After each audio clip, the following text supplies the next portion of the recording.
વાત કરીએ આગળ તો લંડનમાં ચર્ચા દરમિયાન એક વ્યક્તિએ વિદેશ મંત્રી એસ જયશંકરને કાશ્મીરના ઉકેલ અંગે એક પ્રશ્ન પૂછ્યો હતો.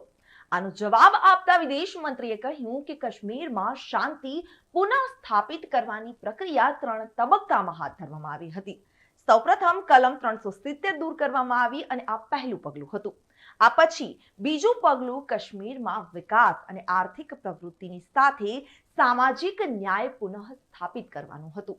ત્રીજું પગલું સારા મતદાન ટકાવારી સાથે મતદાન કરાવવાનું હતું.